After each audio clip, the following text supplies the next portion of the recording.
أشهد أن لا إله إلا الله وحده لا شريك له وأشهد أن محمدا عبده ورسوله أما بعد فأعوذ بالله من الشيطان الرجيم بسم الله الرحمن الرحيم الحمد لله رب العالمين الرحمن الرحيم مالك يوم الدين إياك نعبد وإياك نستعين اهدنا الصراط المستقيم صراط الذين أنعمت عليهم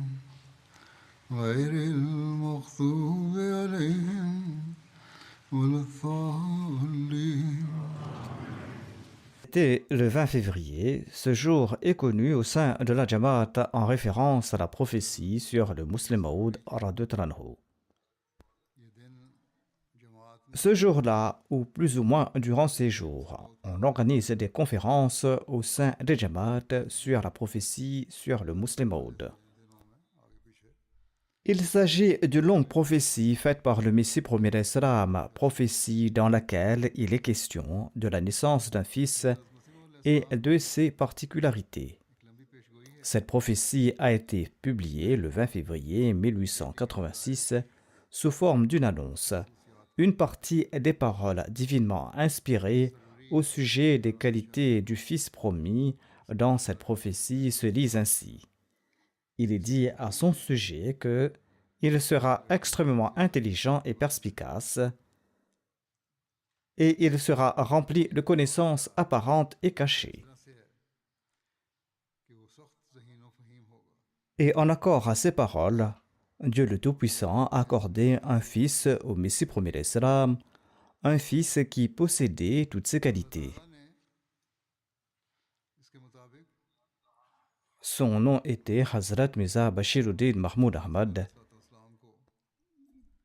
Il est également connu comme le Muslim Maud. Ces enfants qui connaissent l'histoire de la Jamaat et les adultes encore plus en sont bien conscients. En effet, ces conférences ont lieu au sein des Atfal, des Khuddam et partout ailleurs. Comme le disent les paroles de la prophétie, ce fils sera rempli de connaissances apparentes et cachées. Dieu lui-même a affiné son intelligence et Dieu l'a rempli de savoir. Du point de vue du monde, son éducation était peut-être du niveau primaire, ou peut-être même pas. Certes, le Muslim Maud a fréquenté l'école, mais comme le Muslim Maud radhiyallahu anhu lui-même a écrit, il ne passait pas ses examens.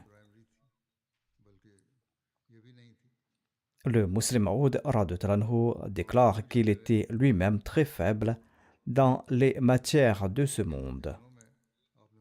Mais Dieu lui a fait accomplir des tâches savantes, des tâches religieuses et administratives, telles que même les personnes les plus éduquées semblaient être de simples écoliers face à lui. Et d'ailleurs, son califat de 52 ans en est une preuve éloquente. Le Muslim Maud radhiyallahu anhu a prononcé d'innombrables discours sur divers sujets de ce monde. Il a écrit des articles et il n'y a pas de limite à sa connaissance des sciences religieuses et coraniques. Il a également prononcé des discours, il a écrit des articles sur des sujets de ce monde tels que la politique nationale ou la politique internationale. Il a écrit des articles, il a donné des conférences d'un niveau exceptionnel sur le thème de l'histoire. Il a également fait une analyse des affaires économiques et sur les différents systèmes du monde à l'instar du socialisme, du communisme et du capitalisme. Et il a aussi prononcé un discours qui a ensuite été publié sous la forme d'un livre à ce propos. Tout cela est disponible au sein de la Jamaat dans la littérature de la Jamaat. Il a même évoqué les questions militaires, des questions scientifiques et savantes avec une connaissance si profonde que l'esprit de l'homme en est stupéfait. Il a donné de nombreux discours devant des non-Ahmadis et il ne pouvait s'empêcher de louer sa profondeur et sa connaissance. Des milliers de pages contiennent ses articles et ses discours. Il n'est pas possible de les détailler dans un court laps de temps, et même une introduction n'est pas possible. À titre d'exemple, je vais présenter ici quelques exemples qui ne sont qu'une introduction. Le système économique de l'islam, le nouveau système, le début des différends au sein de l'islam sont des thèmes et des sujets qui sont souvent mentionnés au sein de la Jamaat. Outre cela, je vais présenter une introduction de certains autres sujets qui ne sont généralement pas présentés au public. Hadrat Musleh Maud a prodigué des conseils sous le nom de l'avenir de la Turquie et le devoir des musulmans. Il a fait un commentaire à ce sujet en 1919, c'est-à-dire au tout début de son califat. Le résumé de ce discours ou son introduction est le suivant. Il a déclaré entre autres que, afin de profiter pleinement de chaque occasion d'unité nationale, à un moment où le gouvernement turc était en danger, le calife, avec une direction très avisée, a écrit ce livre le 18 septembre 1919.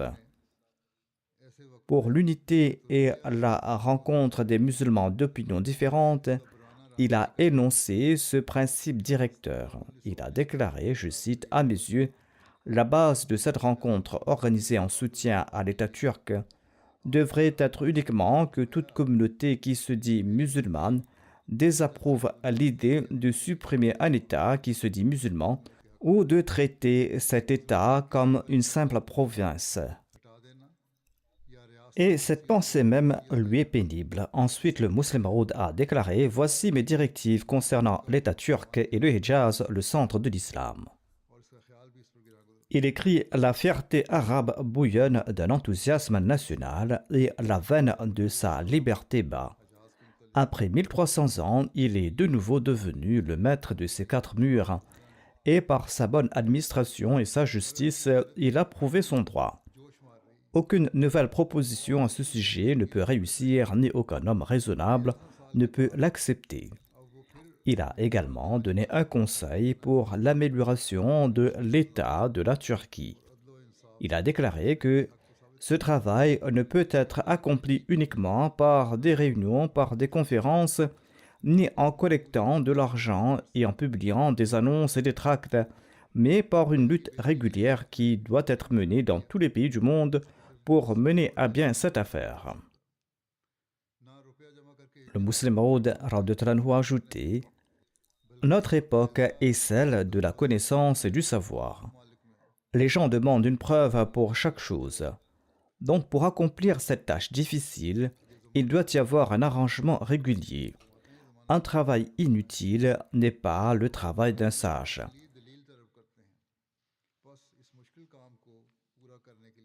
Les musulmans d'aujourd'hui doivent réfléchir sur le même point. Dans le passé, cela ne concernait que la Turquie. Aujourd'hui, plus que jamais, le monde musulman et le monde arabe ont besoin de penser en ces termes.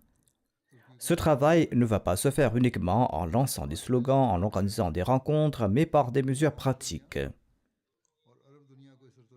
Tout en expliquant la cause de l'animosité et des préjugés contre les Turcs ou l'islam, il a déclaré « Depuis l'époque de leurs ancêtres, on remplit les cœurs de ceux hostiles à l'islam de tant de mauvaises doutes au sujet de l'islam qu'ils ne considèrent pas l'islam comme une religion ordinaire, mais il considère l'islam comme un enseignement qui sort l'homme de l'humanité et en fait des animaux, voire des animaux sauvages. Ces gens-là ne fuient pas les autres religions, tout comme ils fuient l'islam, voire ils le considèrent comme détestable et ils ont peur de l'islam, c'est-à-dire ces gens qui sont hostiles à l'égard de l'islam. Ils ne considèrent pas son progrès uniquement comme un obstacle au chemin de la civilisation et de la sophistication, mais ils croient plutôt que l'islam est mortel pour l'humanité. De nos jours, l'accent est mis sur cela plus que jamais. Partout, dans tous les pays, la droite ou les autres mènent une grande campagne contre l'islam. Ils mènent une campagne contre les musulmans. Pour changer cette situation, le Muslim Maud nous a offert cette direction. Il déclare les musulmans, en se repentant de leurs erreurs, doivent se tourner vers Dieu le Tout-Puissant. Et ils doivent comprendre l'islam, et ils doivent être conscients de sa réalité, et ils doivent en informer les autres, afin que l'adversité et les épreuves qui arrivent aux musulmans en ce moment soient éliminées. Si pour l'amour de la religion, ils n'ont pas prêché, si conformément au commandement de Dieu, ils n'ont pas présenté cet enseignement sans égal au monde, c'est d'ailleurs ce qui s'est passé dans la pratique. Quand ont-ils présenté l'islam dans la pratique? Eh bien, le musulman ajoute, eh bien maintenant, ils doivent faire un effort pour leur survie. Si vous voulez rester en vie, faites un effort pour cela, car votre vie et la prédication de l'islam sont liées à cela. Les musulmans d'aujourd'hui doivent adopter ce même principe, sinon le monde anti-islamique ne cessera de resserrer le cercle autour des pays musulmans et ne cesse de le faire. Une autre occasion s'est présentée lors du All Parties Conference. Le Muslim Maud a donné des directives sous le titre « Regard sur le programme » de la conférence de tous les partis. Cet opuscule a été présenté par le Muslim Maud lors de la conférence de la All India Muslim Parties le 13 juillet 1922. Les organisateurs de la conférence souhaitaient que l'imam de la Jamaat Ahmadiyya y participe en personne et exprime ses opinions. Hazrat Muslim Maud a écrit qu'il ne pouvait pas y participer en personne, mais qu'il soumettrait ses opinions par l'intermédiaire d'un de ses représentants. Dans cet opuscule, le Muslim Maud a tout d'abord présenté une définition religieuse et politique de l'islam, et il a déclaré que l'islam possède une définition religieuse que chacun a le droit de définir comme il le souhaite. La deuxième est la définition politique de l'islam. Qui sont les musulmans politiquement? Seuls les hindous, les chrétiens et les sikhs peuvent y répondre, car c'est avec eux que les musulmans ont des relations politiques. Car si les disciples d'une communauté qui se disent et se croient musulmans sont considérés par les autres musulmans comme des non-musulmans, alors en politique, les hindous, les sikhs et les autres les traiteront tous de la même manière. C'est-à-dire, à leurs yeux, ils sont tous des musulmans. Et toute action qu'ils vont entreprendre contre un groupe de musulmans, eh bien, ils la mèneront également contre un autre groupe. Et ils vont traiter chaque groupe comme musulman. Donc, politiquement, les intérêts de tous les musulmans sont les mêmes. Et si les musulmans ne comprennent pas ce point, alors les autres vont les dévorer un par un. Et les musulmans en prendront conscience au moment où il sera trop tard, où il ne sera pas utile d'en prendre conscience. Par conséquent, le Muslim Maud a présenté ce principe de base à toutes les obédiences musulmanes. Dans les affaires politiques, les musulmans doivent faire preuve d'une unité et d'une solidarité complète, parce que politiquement, si vous séparez une communauté musulmane, alors comment est-il possible qu'elle ne se tourne pas vers les autres nations? Après cela, il a donné quelques suggestions pour le progrès et la promotion de l'islam et pour sa stabilité politique et a déclaré qu'il est nécessaire pour la stabilité de l'islam qu'un système de prédication soit établi dans tout l'Inde et pour la promotion de l'islam et qu'un seul moyen qui a été trouvé pour cela est une alliance mutuelle des associations de prédication parce que la vie de l'islam dépend de cette prédication et il est nécessaire d'établir un système complet pour cela. Maintenant, ce domaine d'action est le monde entier. De même, dit-il, des départements réguliers doivent être établis pour le progrès des musulmans dans les domaines industriels et éducatifs. Chaque département doit avoir un objectif à atteindre et à la fin de l'année, on doit analyser dans quelle mesure l'objectif à atteindre a été atteint. Maintenant, c'est le travail des grands États musulmans de le faire. De même, il est urgent de créer un comité qui examine comment les musulmans peuvent être libérés du contrôle des autres nations et quels sont les domaines de la vie dans lesquels le nombre de musulmans experts est très faible. Ensuite, ce comité doit s'efforcer de combler ce fossé. Il a également souligné la nécessité de créer une banque musulmane. Le Muslim Maud déclare que si une forme sans intérêt peut être trouvée, ce qui est possible, alors notre Jamaat est également prête à y participer et il a également proposé la création d'un Baitul Mal ou d'une chambre de commerce musulmane. De même, en plus des affaires pénales, au lieu de porter les autres litiges des musulmans devant les tribunaux, il a également souligné la nécessité d'établir un système de panchayat pour le règlement mutuel des conflits, là où il n'y a pas d'État musulman. Et il a aussi dit qu'il est nécessaire pour l'établissement de la paix de ne pas s'ingérer dans les affaires religieuses de l'autre. Il faut faire preuve de largeur d'esprit et laisser les autres travailler selon leurs croyances et travailler selon ses propres croyances. Le Muslim Maud a déclaré que les musulmans ont négligé le commerce, l'industrie et l'artisanat et ils ont davantage abandonné le commerce et commercialement, les musulmans sont devenus les esclaves des hindous. C'était le cas à l'époque. Maintenant, il semble que les musulmans sont devenus les esclaves des riches de ce monde dans le domaine du commerce, qu'il s'agisse des gens appartenant à différentes religions, qu'ils soient juifs, chrétiens ou autres. C'était la situation à l'époque et de nos jours. Dans cette affaire, les musulmans sont devenus les esclaves des gouvernements et des marchands de ce monde. Il est nécessaire de prêter une attention particulière au progrès des musulmans dans le domaine du commerce, de l'industrie et de l'artisanat. Ensuite, il a souligné l'importance de l'unité et de la solidarité mutuelle en mettant fin aux litiges mutuels des musulmans. Il a déclaré que tous ces efforts seront vains, toutes ces mesures seront inutiles, si cette question n'est pas comprise que malgré le fait que nous les musulmans nous nous traitions mutuellement de mécréants, nous sommes des musulmans aux yeux des autres et la perte de l'un est la perte de l'autre. Par conséquent, sur le plan politique, nous devons ignorer les édits religieux car ils sont en dehors de leur champ d'application. L'islam ne dit en aucun cas que vous ne pouvez pas travailler avec des personnes que vous ne considérez pas comme musulmans pour vos besoins politiques. Si le saint prophète, paix soit lui, a pu conclure un accord avec les juifs face aux polythéistes, alors il n'y a aucune raison pour que les groupes qui se disent musulmans ne puissent pas travailler ensemble pour la supériorité politique de l'islam, voire pour sa protection politique. Si nous ne pouvons pas nous unir à cette occasion, alors il sera certainement prouvé que notre désaccord n'est pas pour l'islam, mais pour notre propre nafs, pour nos propres personnes. Qu'Allah nous protège de ce malheur. Telle est la situation au Pakistan et dans certains pays musulmans en général. Ce sont les Ahmadis qui sont visés particulièrement et on les qualifie de mécréants, sinon chaque groupe parmi les musulmans traite l'autre de mécréant. Et dans le monde non musulman, cela a créé une mauvaise impression et cela nuit aux musulmans.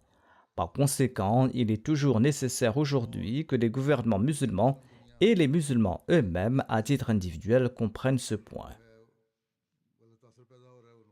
Une conférence de la table ronde avait été organisée sur la question de la représentation des musulmans vu la situation en Inde à l'époque.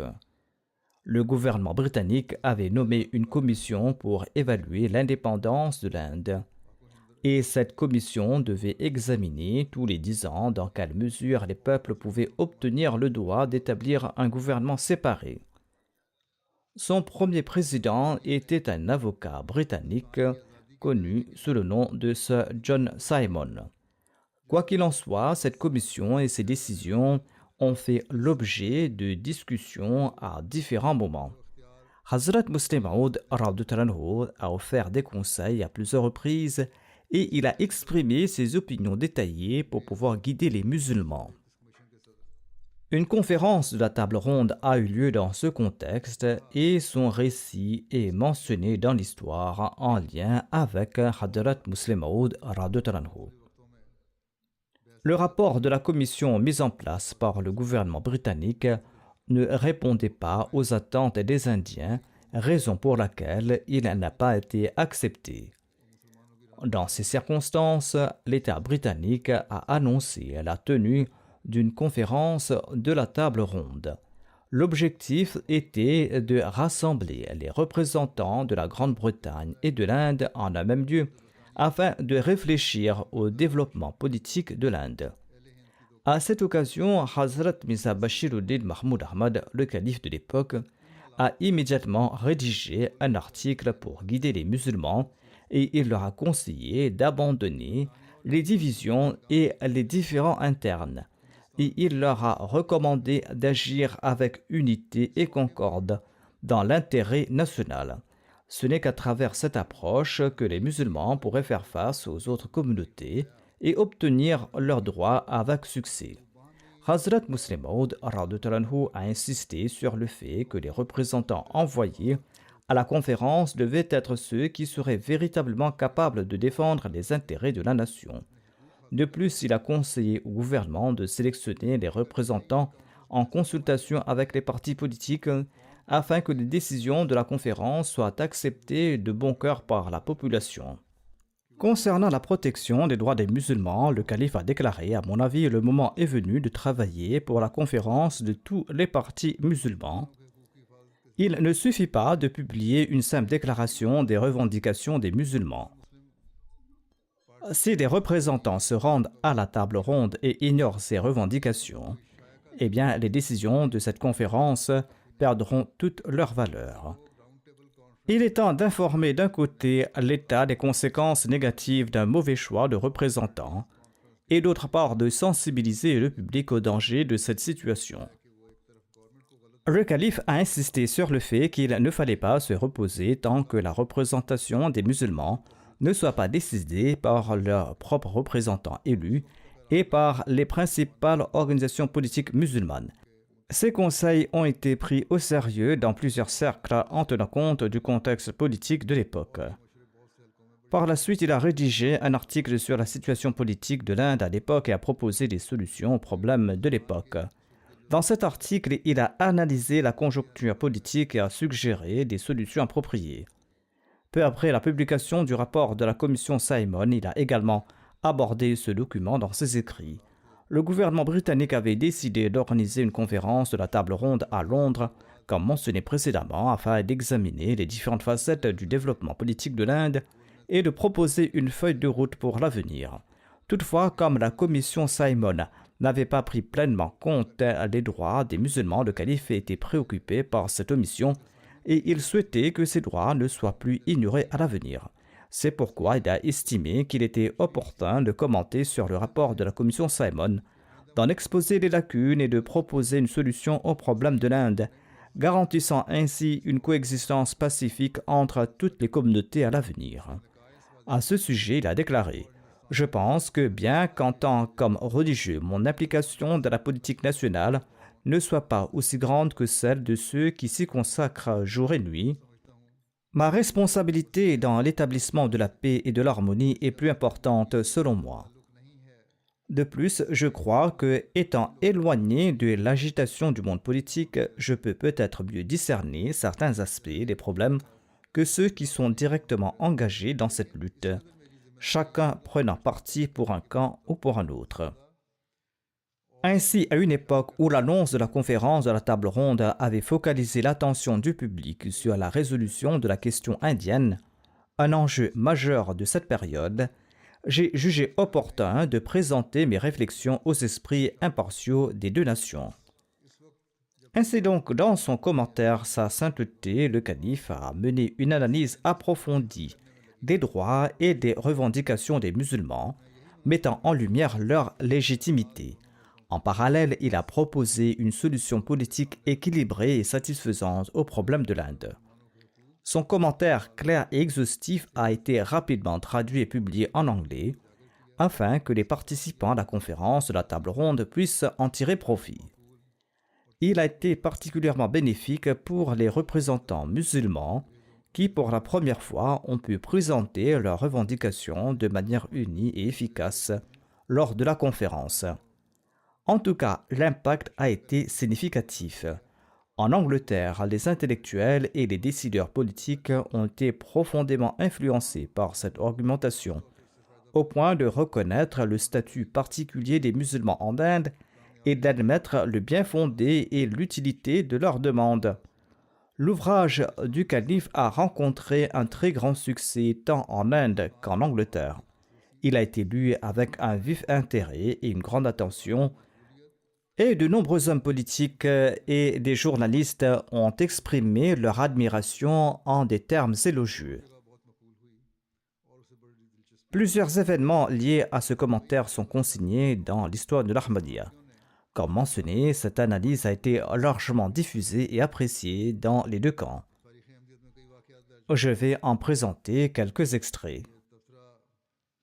Lord Muston, ancien gouverneur de l'Uttar Pradesh, déclare « Je vous suis reconnaissant de m'avoir envoyé l'ouvrage extrêmement intéressant de l'imam de la communauté Ahmadiyya. » Il a écrit cela à celui qui lui a envoyé ce livre.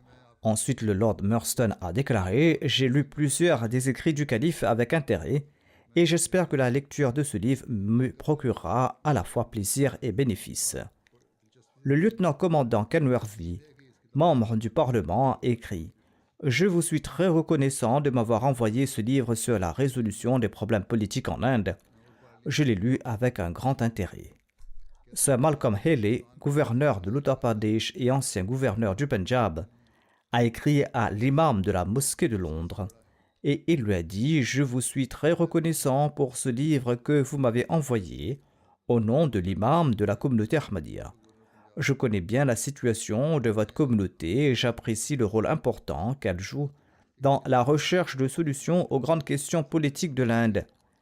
Et je suis convaincu que ce livre me sera utile et je le lirai avec le plus grand intérêt. »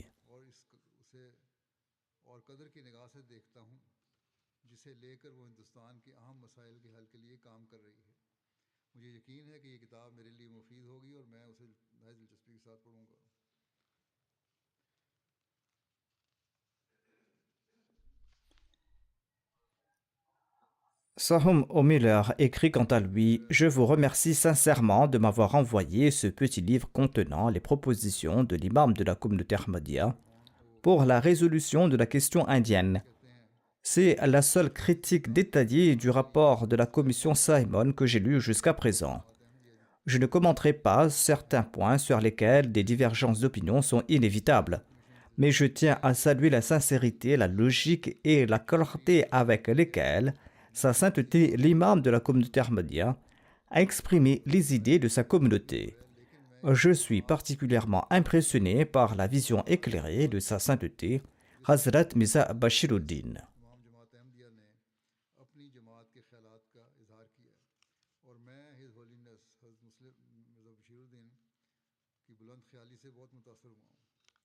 L'honorable Peterson, CSI écrit quant à lui « Je vous remercie beaucoup de m'avoir envoyé le livre La solution aux problèmes politiques de l'Inde. Je n'ai pas eu l'occasion de le terminer, j'espère le faire dans quelques jours. Toutefois, ce que j'en ai lu jusqu'à présent montre clairement que cet ouvrage est une tentative précieuse et intéressante pour clarifier la situation actuelle. Le point de vue des musulmans y est exposé avec une grande clarté. J'espère pouvoir en discuter davantage lors de notre prochaine rencontre. » Le docteur Ziauddin d'Aligarh écrit quant à lui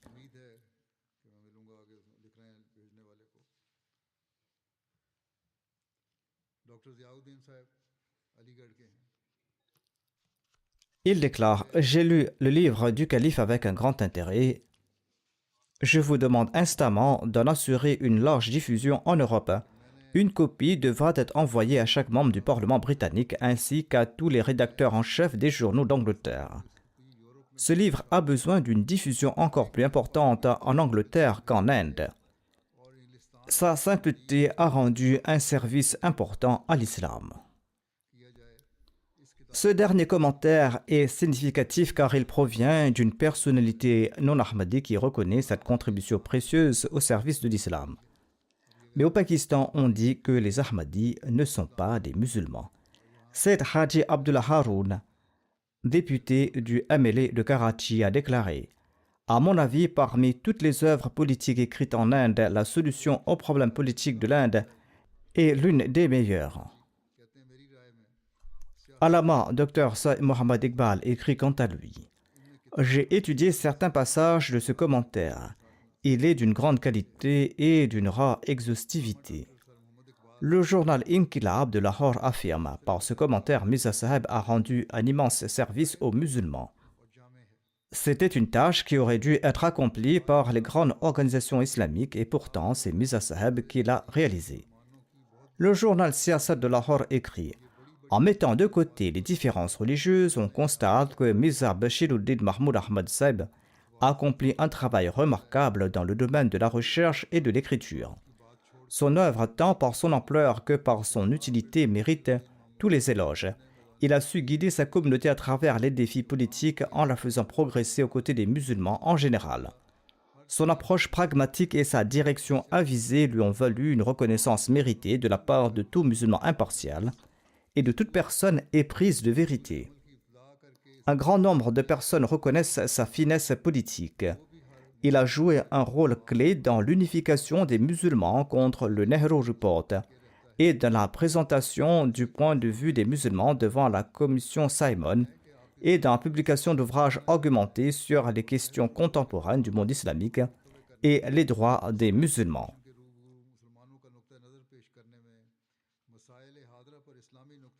L'ouvrage en question est une critique de la commission Simon rédigée en anglais. Sa lecture révèle l'étendue de ses connaissances. Son style d'écriture est fluide, convaincant et d'une grande éloquence.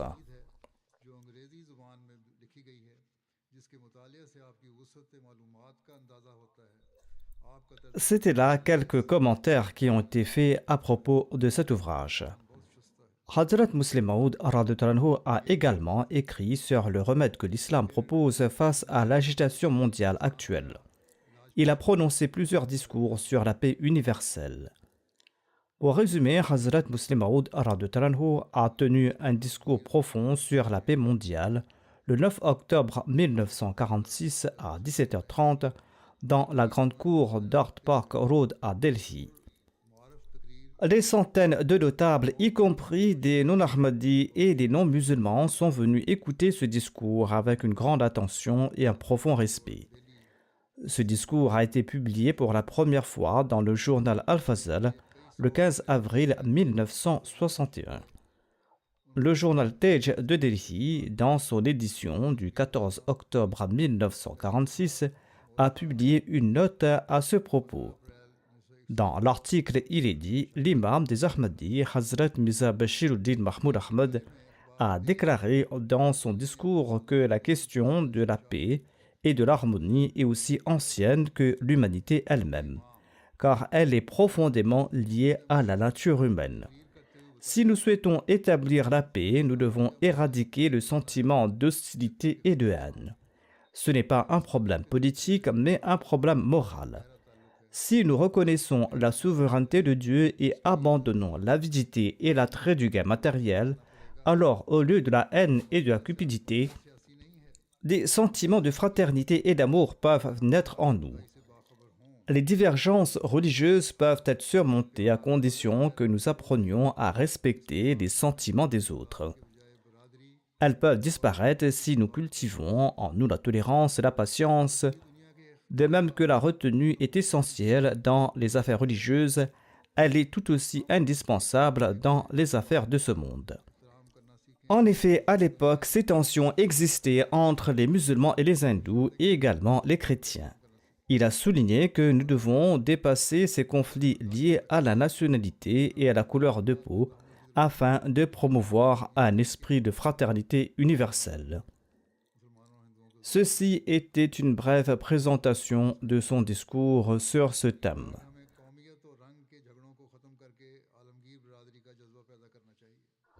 Ensuite, le Muslim Maud a écrit un article en réponse à l'objection selon laquelle notre devoir est d'aider les peuples opprimés, même s'ils nous persécutent ou s'ils nous font du mal. Ce commentaire était une réaction à une déclaration parue dans un journal de Delhi en anglais qui prétendait que les Ahmadis soutenaient le Pakistan alors que les autres musulmans ne les traitaient pas bien. L'article souhaitait enflammer les Ahmadis en disant qu'ils soutiennent le Pakistan tandis que les musulmans maltraitent les Ahmadis.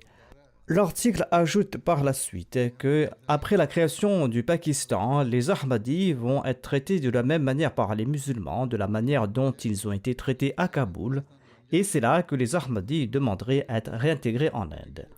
Tel était le commentaire du journal. En réponse à cela, Hadrat Muslim Maud a déclaré après de Maghrib, le 16 mai 1947, « Notre devoir est d'aider les peuples opprimés, même s'ils nous persécutent ou nous causent du tort. » Il a ajouté, « Même si notre ennemi est injuste envers nous, nous allons toujours agir avec équité. » Ce discours fut ensuite publié sous forme d'un livre akkadian. Aujourd'hui encore, certaines personnes se demandent pourquoi Hadrat Muslim Maud avait soutenu l'inclusion des Ahmadis au Pakistan. Ce discours répondait directement à cette objection. À cette époque, les musulmans avaient un besoin urgent de soutien et la Jamaat Ahmadiyya était toujours en première ligne pour aider les musulmans. Hazrat Muslim Maud n'a pas nié le fait que les Ahmadis subiraient des injustices, mais il a affirmé que quoi qu'il arrive, il était du devoir des Ahmadis de soutenir les musulmans à l'époque. Hazrat Muslim Maud a aussi prononcé un discours éclairant concernant l'avenir du Pakistan après la création de ce pays. Ce discours a été prononcé dans la capitale du Pendjab, Lahore, devant un public de grands intellectuels, d'érudits et d'universitaires. Ces conférences ont suscité un grand intérêt et une forte adhésion de la part des auditeurs. Les 5 premières conférences ont été données au Maynard Hall de Lahore, tandis que la 6e s'est déroulée à l'université de Lahore. Le discours principal dont il est question ici a été prononcé le 7 décembre 1947 au Maynard Hall de Lahore. Toutefois, faute de temps, plusieurs points n'ont pas pu être abordés. Pour en assurer la diffusion, Hazrat Muslim Maud a fait publier de mémoire ce discours dans le journal Al-Fazal, qui est paru le 9 décembre 1947 à Lahore. Dans ce discours, Hazrat Muslim Maud a exposé les principes fondamentaux pour le développement du Pakistan, en mettant en avant ses richesses naturelles, agricoles, animales et spirituelles. Il a également partagé des propositions précieuses et des conseils stratégiques pour l'avenir de ce pays. Ce discours a connu une grande popularité. L'un des sujets majeurs qu'il a abordé était la constitution islamique ou le cadre fondamental du droit islamique. Après la migration de Qadian à Lahore, il a prononcé donc plusieurs conférences sur l'avenir du Pakistan. Et ce discours fut le dernier de cette série tenue à l'Université Hall de Lahore. Comme mentionné précédemment, il portait sur le thème de la constitution islamique ou à la base de la constitution islamique. Pour assurer une diffusion plus large, ce discours a été publié sous forme d'un opuscule le 18 février 1948 et il est disponible dans le volume 19 d'Anwar al-Urum. Dans cette conférence, le Muslim Maud a expliqué en détail les fondements d'une constitution islamique et a mis en lumière quel type de loi devait être appliquée au Pakistan. Il déclare que si la constitution du Pakistan est adoptée en stipulant que dans les territoires où les musulmans sont majoritaires, la loi sera basée sur le Coran et la Sunna, et qu'aucune loi ne pourra être adoptée en contradiction avec ces principes, alors même si la base du gouvernement ne sera pas totalement islamique, son mode de gouvernance et son cadre législatif pour les musulmans seront conformes aux enseignements islamiques. Et c'est précisément ce qu'exige l'islam. Il a souligné que l'islam ne force personne, qu'il s'agisse des hindous, des chrétiens ou des juifs, à suivre ses préceptes. L'islam garantit au contraire la liberté religieuse. Aujourd'hui, on parle d'un État islamique basé sur une constitution et une législation islamique, mais en réalité, le premier à en poser les bases était Hazrat Muslim Maud radhiyallahu anhu. Pourtant, aujourd'hui, on opprime au nom de l'islam, tandis que c'était le Muslim Maud radhiyallahu anhu qui a conscientisé la population sur l'importance d'une constitution et d'une gouvernance fondée sur l'islam. Si les Ahmadis étaient réellement contre l'islam, comme le prétendent certains mollahs aujourd'hui, alors pourquoi Hazrat Muslim Maud radhiyallahu anhu aurait-il proposé une constitution basée sur le Coran et la Sunna? Quoi qu'il en soit, de nos jours, le pays est pris en otage par les mollahs extrémistes. Qu'Allah suscite un leader sage et juste qui puisse sauver le pays de leur complot néfaste et le guider vers le chemin du progrès et du développement. Un autre discours aborde l'idée que le Pakistan n'est qu'une brique dans l'édifice de l'islam que nous devons établir dans le monde. Ce discours a été prononcé par Hadrat Muslim Maud radhiyallahu anhu au Town Hall de Quetta. Ainsi donc, après la création du Pakistan, Hadrat Muslim Maud radhiyallahu anhu a donné 6 conférences à Lahore sur l'avenir du pays. Et peu après, il s'est rendu dans plusieurs grandes villes de l'ouest du Pakistan, où il a partagé avec des milliers de citoyens pakistanais ses idées visionnaires et ses principes constructifs pour assurer la stabilité et la prospérité du Pakistan. En juin 1948, Hadrat Muslim Maud radhiyallahu anhu s'est rendu à Quetta où il a prononcé des discours publics inspirants et riches en enseignements.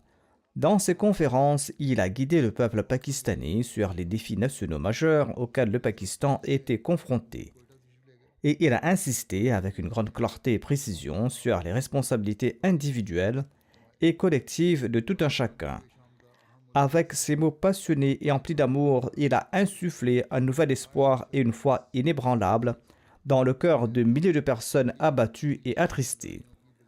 Son discours prononcé le 4 juillet 1948 au Town Hall de Quetta portait sur le Pakistan et son avenir.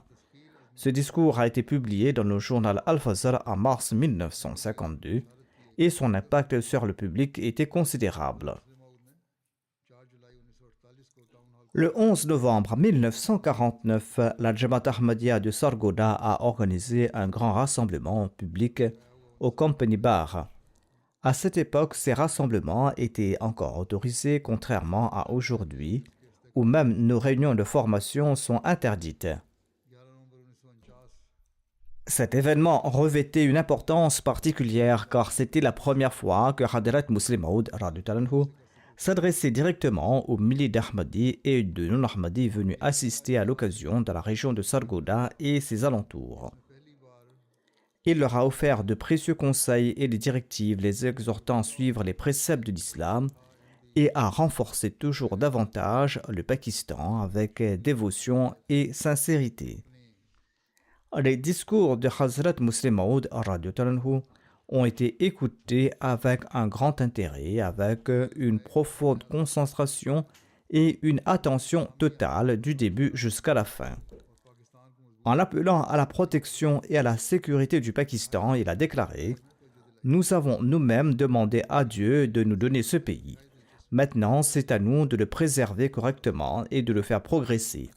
Si nous ne comprenons pas nos responsabilités, nous serons humiliés dans ce monde et dans l'au-delà.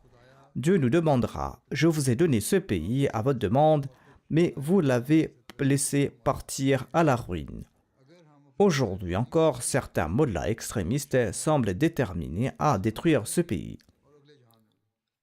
Pour renforcer l'économie du Pakistan, il a exhorté toutes les classes de la société à payer leurs impôts avec honnêteté et il a encouragé un maximum de jeunes à s'engager dans l'armée pour assurer la défense du pays. À cette époque, les journaux rapportaient souvent que le gouvernement du Pakistan ne faisait rien pour établir un État islamique alors même que le pays avait été créé au nom de l'islam. À ce sujet, Hazrat Muslim Maud radhiyallahu anhu a fait des remarques pleines de sagesse et il a déclaré en conclusion « Se contenter de scander des slogans n'est pas un signe de succès pour une nation.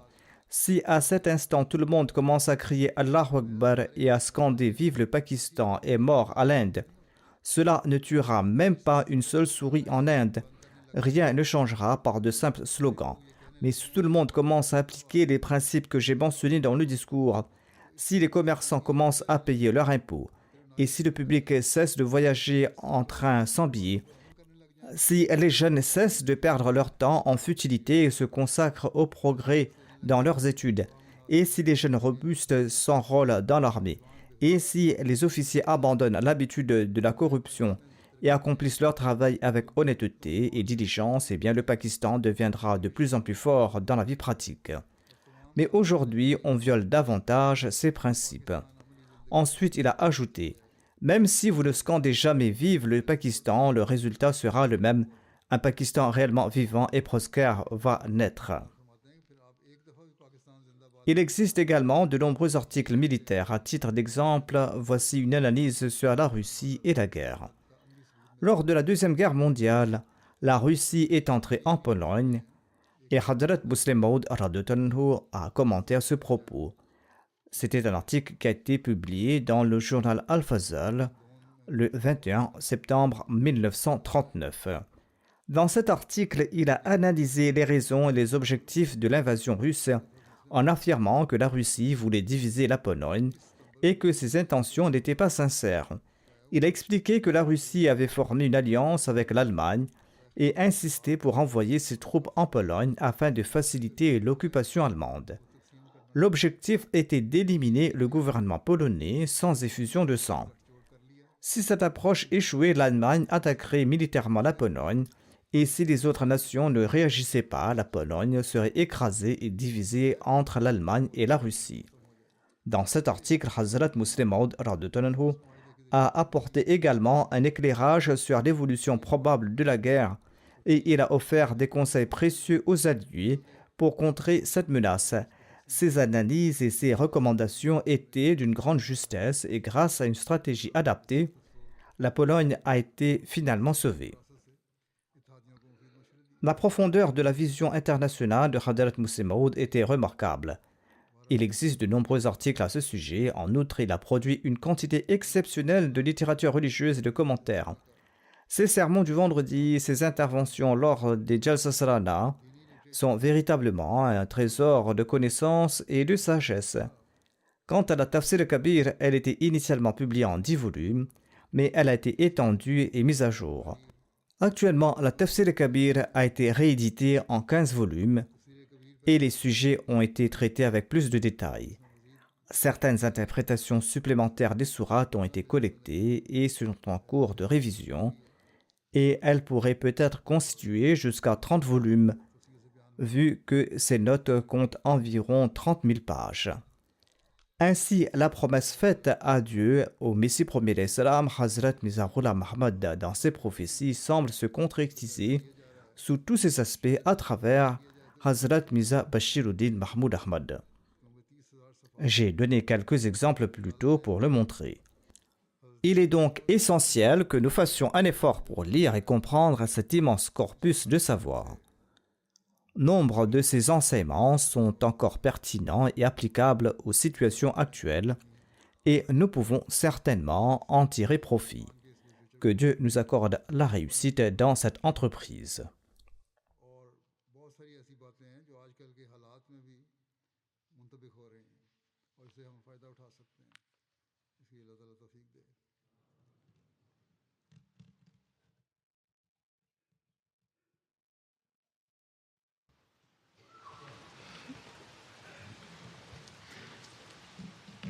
Alhamdulillah, alhamdulillah, nahmaduhu wa nasta'inuhu wa nastaghfiruhu wa nu'minu bihi wa natawakkalu alayhi wa na'udhu billahi min shururi anfusina wa min sayyiati a'malina. Man yahdihillahu fala mudilla lahu ومن يضلل فلا هادي له ونشهد أن لا إله إلا الله ونشهد أن محمدا عبده ورسوله عباد الله رحمكم الله إن الله يأمر بالعدل والإحسان وإيتاء ذي القربى وينهى عن الفحشاء والمنكر والبغي يعظكم لعلكم تذكرون اذكروا الله يذكركم وادعوه يستجب لكم ولذكر الله أكبر